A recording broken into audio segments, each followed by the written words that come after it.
Hi, Local 560 members. I'm Maria Vasilodimitrakis, Local Secretary, and I am here with Anna Ainsworth, President of our local, Jonathan Singer, First VP of our local, and Kelly Reimer, Acting Chief Steward of our local. And we're here for our third local conversation.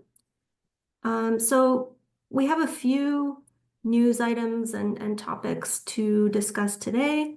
The first is about what is going on with projected enrollment for the winter term.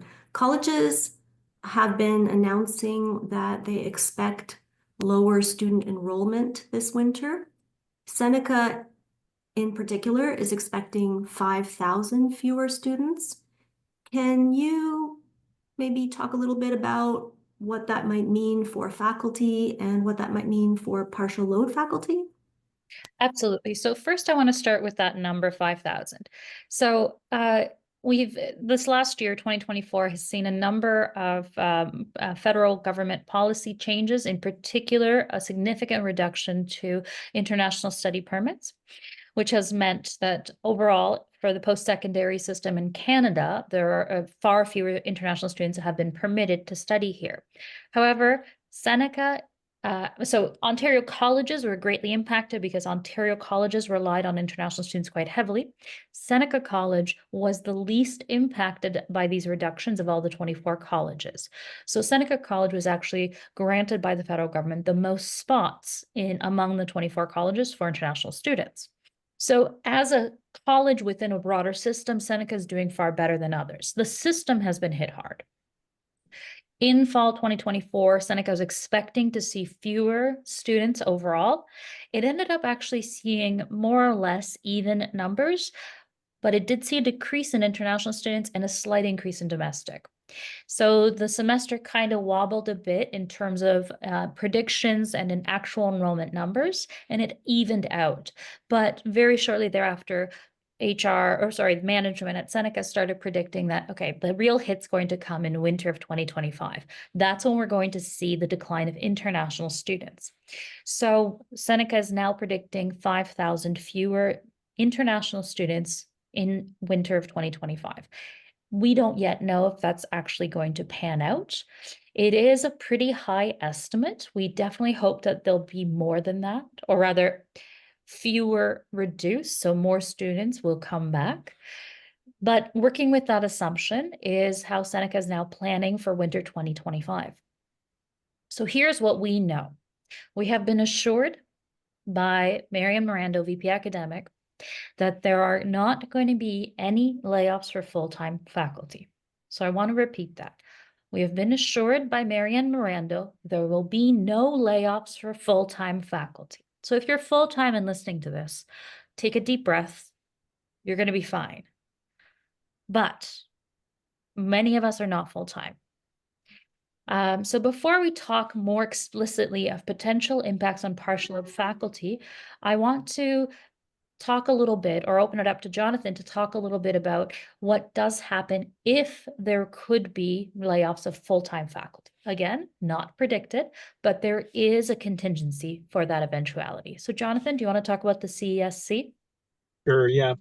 And the first thing I might start off by saying is, like, 5,000 is a large number, obviously. That's a lot of students. It's larger than some colleges, I think, as far as student bodies go. But most of you watching this have probably been employed at Seneca College at a time when there were 5,000 fewer students, right? We might be talking about numbers that more closely resemble 2020 or 2019, for example, right? So again, during those times, it's not like we had radically reduced faculty numbers. It's not like there was no need for partial load or that we were talking about full-time layoffs.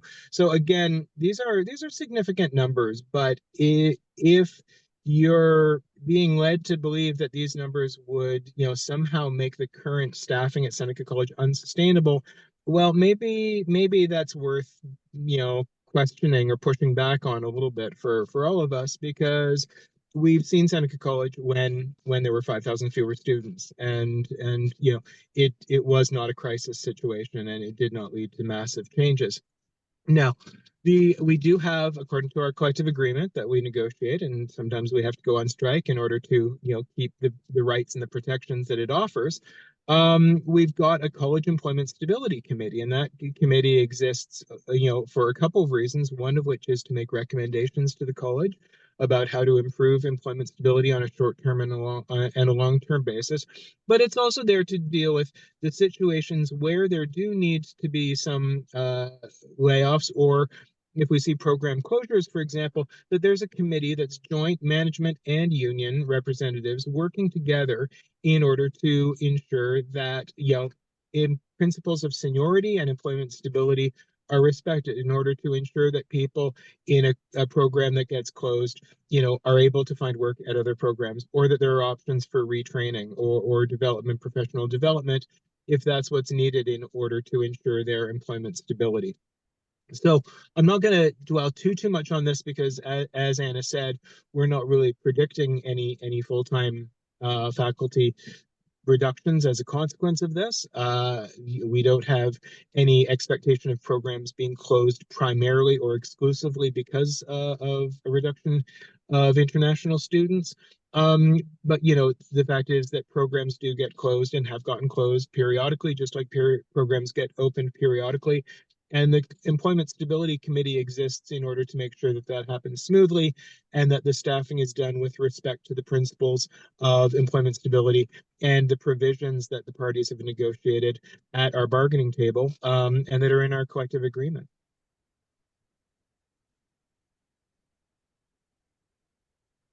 Thanks, Jonathan.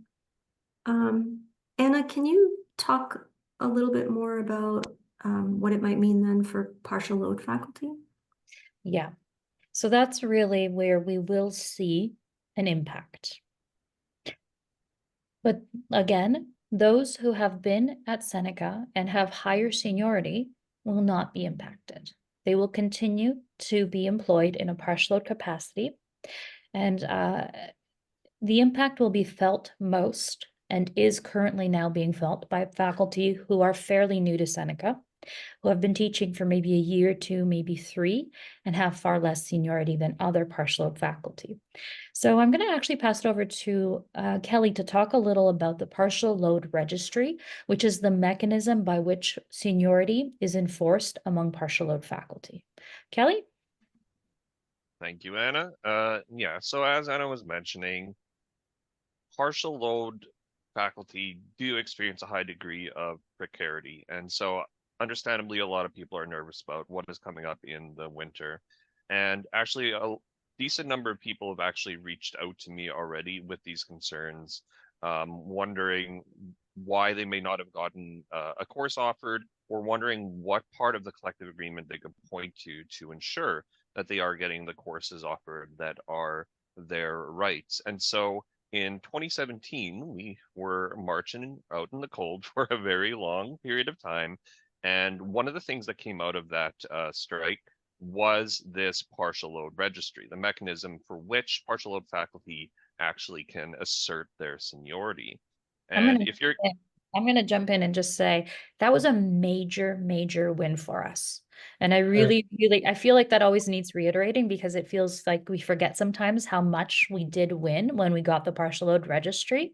So Kelly, back to you. And I'm going to jump in and say that it actually started in 2012, but it made some very, very significant and very necessary improvements in 2017. That was really the first time when partial load got seniority rights that were actually enforceable. Yeah, it's the enforcement part that really changed things for us. Yep, agreed. Yeah, and a good point that you just made there is these things don't happen instantly. They take time, and they take a lot of effort on the part of the faculty working to assert their rights and to bargain for better. So it's a sort of long haul process. We have to make sure that we're always keeping on alert for these kinds of things. And so for anyone that's following along at home with your handy, slightly after the best before date collective agreement, which expired on September 30th, but still contains these mechanisms, Article 2610 tells you a little bit more about the partial load registry. What this is a way for faculty to register service credits for courses that they have taught in the past. And the way those credits are assigned does depend on when you were working and teaching these courses. Starting on January 1st, 1977, it went so that you had 1/2 months of service credit for every 1 month where you spent 30 hours teaching. Or more. 30 Sorry? hours or more. 30 hours or more. Yes, exactly. So that was the baseline was 30. The point was, even if you're teaching more than 30, you didn't get more. You could only earn the half credit. Yeah. So this changed in 2017, October 1st. After October 1st, 2017, you would receive 1 month credit for every 1 calendar month of work with 30 hours or more.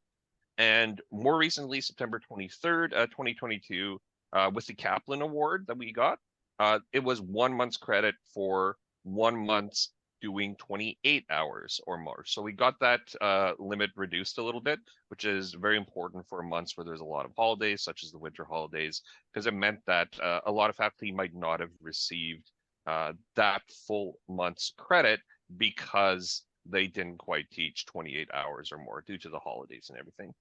So once you've taught these courses, a list of the courses that you have taught and your service credits is actually registered if you sign up for the partial load registry. Correction. It's always registered, but only enforceable if you've signed that current registry. Yes, I do accept that correction.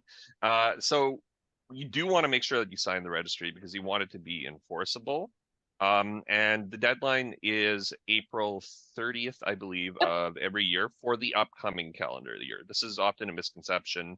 If you sign up for it on April 30th, it's going to apply Minor correct. upcoming academic year. Did I say calendar year? You got it. You got it. There we go. Yeah. So Changed last what I have year. over here, water, not coffee. That's probably a mistake. So upcoming academic year starting in the fall. The list is with all the courses that you have taught. There are some minor rules there. Courses that you taught before 2017 aren't automatically on the list unless you provide proof to the college, they'll add it. But basically, you have a list of the courses you've taught, and you have a list of your seniority credits. When a course is being assigned, the college has the obligation to first check the partial load seniority, the partial load registry, when a course is being assigned to a partial load faculty member, where they determine that a partial load faculty member is appropriately the person for that course. I saw Anna's hand and I knew that I had to correct that a little bit as Partial well. load capacity, I think, is the language. Yeah. So if But you are, yeah. So if they determine that there is a need for partial load faculty in that capacity, they must offer it first to a person who has taught that course before, that is currently on the registry, and has seniority in terms of credits.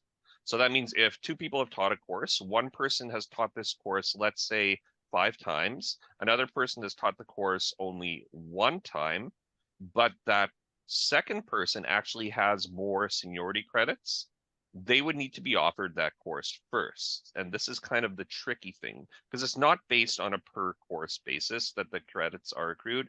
It's for the all of the courses that you've taught. And so you might see someone that has only taught the course once that you've taught many times before being offered before you. And that has to do with the mechanism of that seniority credit when it's handed out. Now, And the list with everyone's seniority credits is publicly available. The college does post it, unfortunately, for a short period of time, but the local does get it. So we can share it with anyone who wants it, and you can review your credits. And we do encourage partial faculty to review and at least guesstimate whether the number of credits that you are assigned on that registry list is more or less accurate, because we have found inconsistencies. Yeah, so absolutely take a look at that list. As you said, there have been a couple of people saying, oh, this is completely wrong, and it's something that we're able and willing to look into. So this is really good, but really complicated too. Yep. Are we asking for any improvements this round of bargaining? Like, is anything going on with the partial load registry in the negotiations?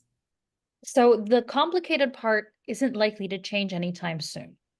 It is a little bit of a Byzantine system, but it is significantly better than it was previously and in previous iterations. So we keep improving it. This time around, one of the improvements that we are striving for is to reduce the necessity of annually having to sign the registry. For those of you who've been in the unfortunate position of accidentally forgetting to sign the registry and then learning that you're not on the registry, therefore, even though you have seniority, you do not have priority. That is a very frustrating experience that hopefully after this round of bargaining will no longer happen. So that's one advantage. Unfortunately, given the kind of bargaining that we're in, the other side, the College Employer Council, has also tabled concessions about the partial load registry. We seek to strengthen it. They're looking to weaken it. Kelly, do you want to jump in on how they're looking to weaken it?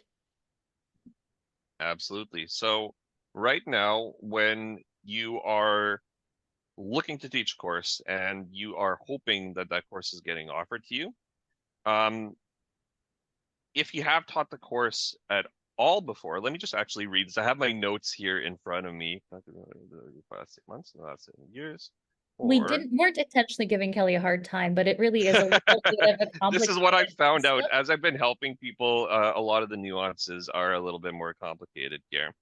So one of the concessions the college is basically asking is that you are only entitled to be considered for courses that you have taught within the last 4 years. So only those courses within the last 4 years would be on the registry. Whereas right now it does go back to courses you've taught previously to that. So they're trying to reduce that amount of time. And so only those most recent eligible courses are going to be considered.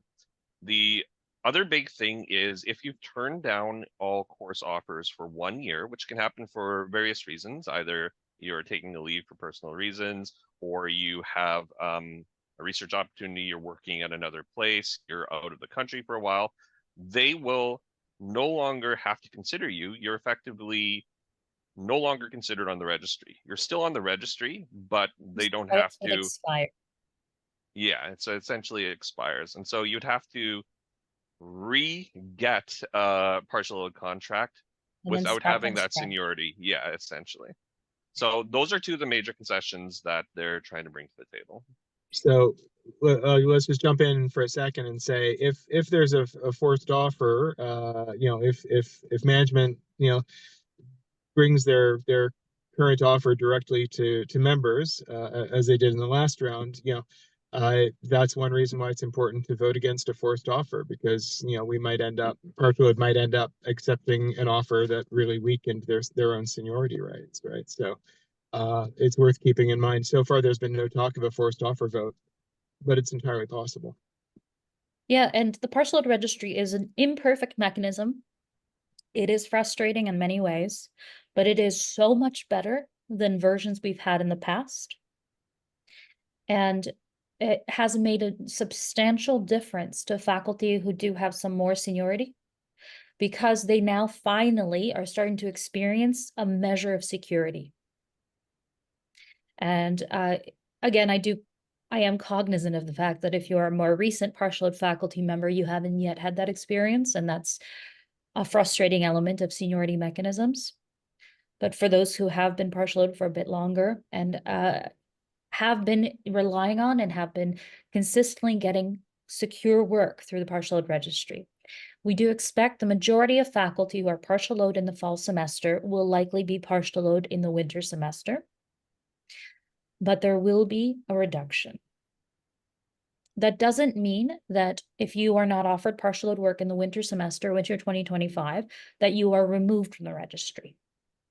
It just means that for that semester, the college did not deem it sufficient, that there were sufficient work offered in a partial load capacity that you were granted partial load work.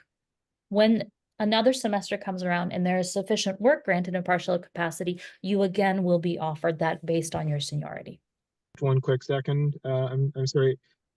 I also sense, and I could be wrong, I can't speak for whether it's college-wide, but I sense an increasing inclination on the part of managers, in the past, whereas they might have hired people on partial load contracts and then had to claw back courses in, let's say, January because of a lack of enrollment, right? It does seem that the trend, and maybe I'm just extrapolating a bit too much from selected anecdotes, but it does seem like maybe the trend is to do less of the hiring ahead of time, which is frustrating for things like bridging benefits and the like, and more to sort of wait and see until January to see what the numbers look like. And it could end up being that there does turn out to be more work for which they choose to hire partial load, as opposed to hiring somebody partial load for let's say 9 hours, and then they lose a course in January, and then they lose their partial load standing, right? So some of it seems to be a trend or a habit,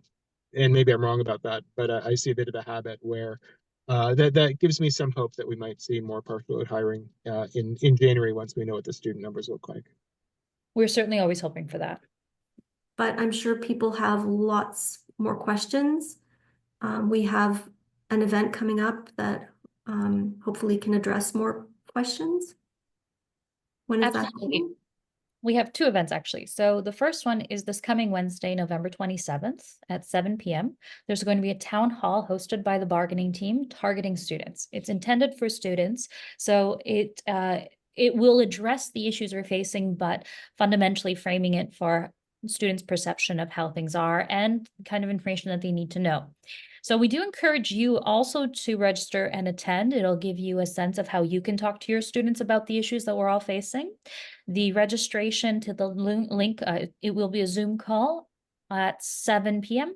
is in our most recent email. We will also send it out in the next batch of emails that we send to you before then, so that you'll have it fresh. Please share it with your students. Please come yourselves. On Thursday, the 28th of November, we at our local are going to host just a drop-in kind of town hall session to talk to partial load faculty specifically. We want to talk to you about the registry. We want to talk to you about seniority. We want to talk to you about your benefits. Jonathan mentioned bridging benefits and how that works. That's a fairly new thing that we won recently. So we do want to talk to you about those pieces. But so come join us on the 28th. To discuss, bring your colleagues, full-time and partial load, so we can all inform each other of what's happening. Thanks, Anna. Anything else we want to talk about this time? I guess that's it.